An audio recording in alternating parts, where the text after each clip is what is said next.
जय माँ इंद्राक्षी, जय अम्बे। इंद्राक्षी धाम में दर्शकों आप सभी का हम हार्दिक स्वागत करते हैं। आज के दिन जिन जातकों का जन्मदिवस है, मैरिज एनिवर्सरी है, उन सभी को हमारी तरफ से बहुत बहुत शुभकामनाएं। इस अंक में हम बात करने वाले हैं होलिका की जो भस्म होती है वो अत्यधिक महत्वपूर्ण होती है। इस भस्म के अनेकों प्रकार के लाभ होते हैं। क्या क्या लाभ होते हैं आप ध्यान से सुनिएगा। आज 11 मार्च हो चुकी है और 13 मार्च की होलिका दहन है। तो होलिका दहन की जो राख होती है ना, वो बहुत कीमती होती है। ध्यान से आज का अंक सुनिएगा, छोटा सा अंक है। आइए पहले आज का हम पंचांग देखें। 11 मार्च सन 2025 दिन मंगलवार, संवत 2081, फाल्गुन मास, शुक्ल पक्ष, तिथि आज द्वादशी है, प्रदोष व्रत है, नक्षत्र आश्लेषा, राहु काल 3 से 4:30, दिशा सूल उत्तर दिशा। अब देखिएगा होलिका की जो राख होती है उसका महत्व क्या है। सबसे पहली बात, ये भी एक यज्ञ की तरह है। होला का शब्द का मतलब होता है नवा अन्न। तो नया अन्न, इसमें अनाज भुना जाता है। साथ ही इसमें नाना भांति के औषधि द्रव्य जैसे जटामासी है, उदुम्बर का इसमें एक टहनी लगाई जाती थी। उस समय में उदुम्बर नहीं मिलता था तो अरंड की टहनी लगाई जाती थी। गाय के कंडे और औषधि द्रव्य अनेकों प्रकार का इसमें विशेष प्रकार का होम किया जाता है। राख वहीं की हमें लेनी है, जो होलिका की जो भस्म है वहीं की लेनी है जहाँ विधि विधान से ये भस्म तैयार होती है, अर्थात जहाँ विधि विधान से होलिका दहन की जाती है। एक तो वो होता है कि बच्चों ने झाड़ फूँकों से इकट्ठा किया और उसमें अग्नि प्रज्वलित कर दी, वो नहीं। जहाँ विधि विधान से औदुम्बर का या अरंड का पहले दिन से, यानी कि जब होलाष्टक प्रारंभ होते हैं, 8 दिन पर्यंत वो उदुम्बर की जड़ डंडी लगी रहती है, मोटा सा टहना लगा रहता है, और या फिर उसमें अरंड के लगाया जाता है, क्योंकि उदुम्बर आजकल हर जगह नहीं मिलता। और उसी के साथ साथ होली एक विशेष समय में, यानी कि भद्रा रहित समय को बचा करके जब होली का दहन की जाती है, और ब्राह्मण वहाँ जो पंडित जी होते हैं वो अच्छे से विधि विधान से मंत्र पढ़ते हैं और फिर उसमें सामग्री को होमा जाता। हम उस भस्म की बात कर रहे हैं, ध्यान से सुन लो हमारी बात।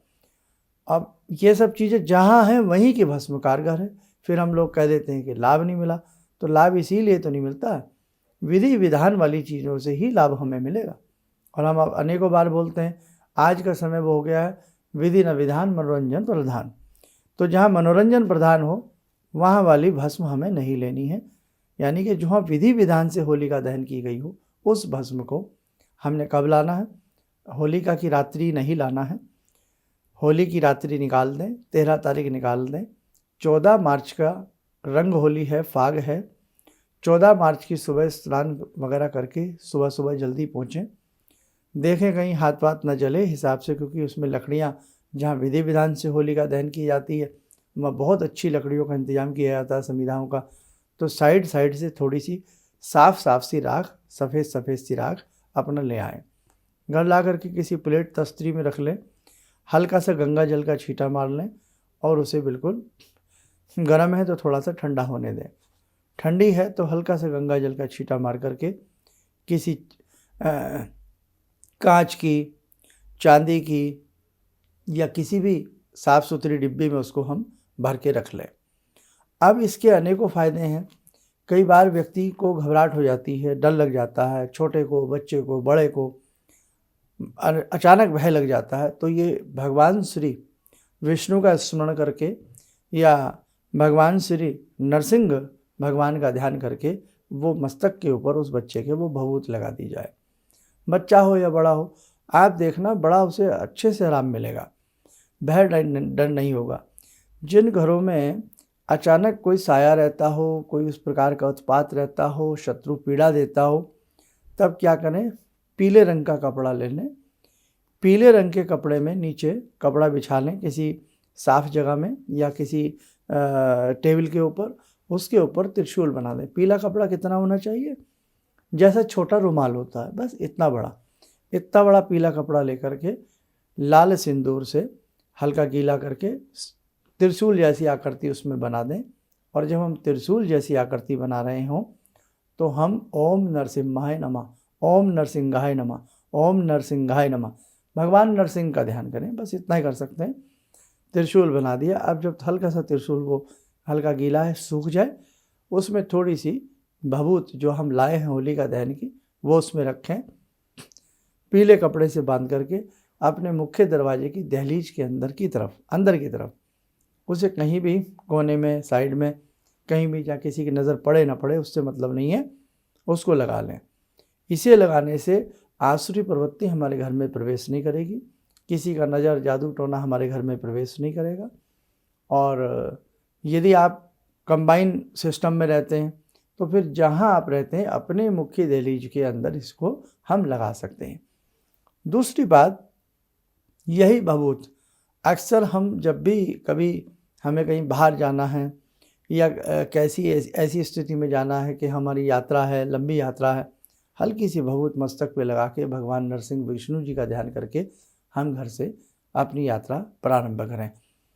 अक्सर यदा कदा भी हम इसको रविवार के दिन या मंगलवार के दिन इस भभूत को लगाते रहें तो भी बुरा नहीं होता। इसी के साथ साथ ये भभूत डिब्बी में भरकर भी जहाँ जिस घर में रखी रहती है, सौम्यता का वातावरण आता है, शुद्धता का वातावरण आता है। अब रही बात, बहुत लोग कहते हैं भभूत है, इससे क्या होता है, भस्म इससे क्या होता है। पहले भस्म और भभूत बड़े विधि विधान से बनाई जाती थी और उसका वास्तव में आयुर्वेद में बहुत बड़ा इसका विज्ञान है। आज देखते नहीं कि बहुत लोग मड स्नान करते हैं, मिट्टी शरीर के ऊपर लेट लेते हैं। ऐसे बहुत अंग्रेज़ भी हैं, बाहर के लोग भी हैं। सूर्य चिकित्सा के रूप में भी आता है, मिट्टी चिकित्सा के रूप में भी आता है। बहुत सारी मिट्टी का लेपन होता है, दोमट मिट्टी, काली मिट्टी, अनेकों प्रकार की मिट्टियों के लेपन होते हैं। आयुर्वेद में ये एक अलग इसका तरीका है, तो वो भी एक तरह से मिट्टी का लेपन किया जाता है।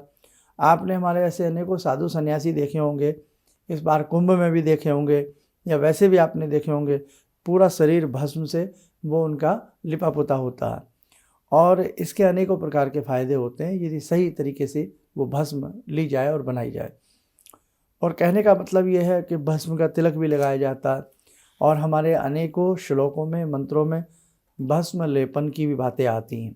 तो कहने का मतलब ये है कि देखो भाई, ये सब चीज़ें अंधविश्वास नहीं है, कहीं ना कहीं बहुत गहरा ये चीज़ें हैं। और एक ज़माना था कि जब हम घरों में चूल्हे होते थे, लकड़ियाँ जलती थी, चूल्हे जलते थे, तो उसमें चूल्हा जल कर के जो उसमें राख बच जाती थी, लकड़ी जल कर के, उसी राख से बर्तन मांजे जाते थे।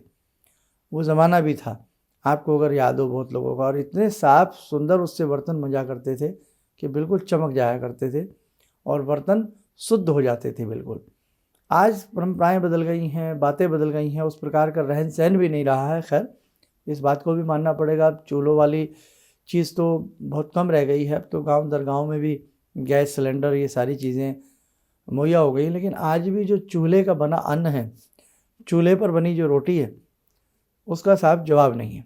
ये वास्तविकता है। किन्हीं के घरों में जगह हो, अवसर मिले तो आप चूल्हा रखें और उसमें रोटी बनावें तो आपको आनंद ही अलग आएगा, है ना। हम तो अब भी भाई ये काम कर लेते हैं, हम नहीं है पुरानी परंपराओं से वंचित हैं, अभी भी पुरानी परंपराओं से हम लोग जुड़े हुए हैं। अब भस्म की हम बात कर रहे थे, तो भस्म जो होती है, जैसे जिनके घर में पशु हो, पशुशाला हो, आपके पशुओं को दीढ़ मूठ लग जाती हो, नज़र लग जाती हो या और कोई दिक्कतें रहती हो, तो आप अपनी पशुशाला में इसी भस्म में थोड़ा सा लाल सिंदूर, थोड़ी हल्दी, गोमूत्र और हल्का सा बछिया का गोबर मिला करके, याद है सारी बातें दोबारा सुन लेना, ऐसे ही आप अपने स्वास्तिक बना सकते हो। और स्वास्तिक के दोनों ओर हम त्रिशूल बना सकते हैं। भगवान स्वास्तिक बनाते समय गजानन का ध्यान करें कि हमारी गौएं सुरक्षित रहें। हे गणपति महाराज, हमारी गौशाला में, हमारे अस्तबल में, जो भी आपने वहाँ रखा हुआ है, भाई ये सब सुरक्षित रहें और हमारा पशुधन बढ़ता रहे। और जब त्रिशूल बनाए तो भवानी का ध्यान करें, नरसिंह भगवान का ध्यान करें कि हमारी रक्षा हो। तो जो भी आपकी ये जो पशुशाला है उसमें चाहूँ और आप 4 स्वास्तिक और उसके दोनों तरफ एक एक त्रिशूल बनावें, तो ये हमारे ग्रामीण आंचल में रहने वाले हमारे किसान भाई या हमारे बहुत काम आएगा।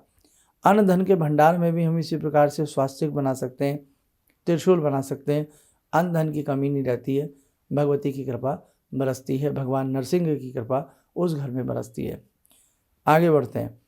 जिस घर में आपको लगता हो बड़ा उत्पात होता है, बड़ा यहाँ पर लगता है कुछ नेगेटिव चीज़ें हैं, तो यही होलिका की जो भस्म होती है, यही होलिका की भस्म को किसी प्लेट में रखें और 11 बार दुर्गा कवच पढ़ें।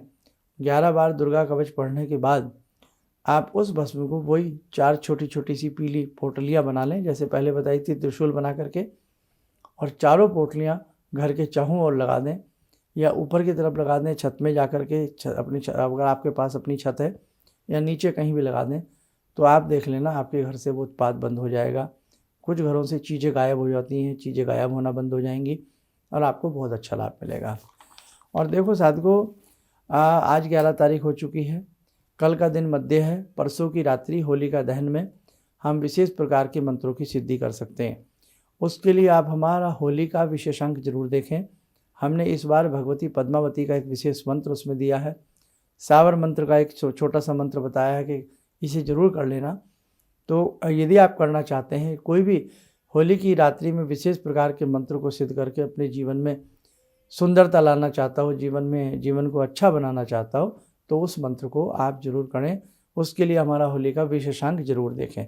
आइए, समय हो चला है आज की ध्यान साधना का, जोड़ते हैं जगत जननी भगवती जगदम्बा से। ॐ सिन्दूरारुण विग्रहां त्रिनयनां माणिक्यमूले स्फुरात् स्तारानायकशेखरं स्मितमुखी भापेन वक्षोरुवां पाणिभ्यामलपूर्णरत्नचषकां रत्नोत्परां बिभ्रति सौम्यां रत्नघटस्थरक्तचरणां ध्यायेत्परां अम्बिकां खड्गं चक्रगदेषु चापपरिगान् शूलम्बुशुण्डिं शिरा शङ्खं संदधतीं करे स्त्रीनयनां सर्वाङ्गभूषावृताम् नीलासमद्युतिमास्य पाददशकां सेवे महाकालिकां यामास्तो स्वपितैहरो कमलजो हन्तुं मधुं कैटवं विद्युद्दामसमप्रभां मृगपते स्कन्दस्थितां भीषणां कन्या विहकरवालखेटविलसा धस्ताविरासेवितां हस्तैश्चक्रगदाशिखेटविशिखां चापं गुणं तर्जनीं विप्राणामलिलात्मिकां शशिधरां दुर्गां त्रिनेत्रां भजे। कवच बना लें, ध्यान करें, भगवती का शुभ आशीष हम सबके ऊपर बरस रहा है।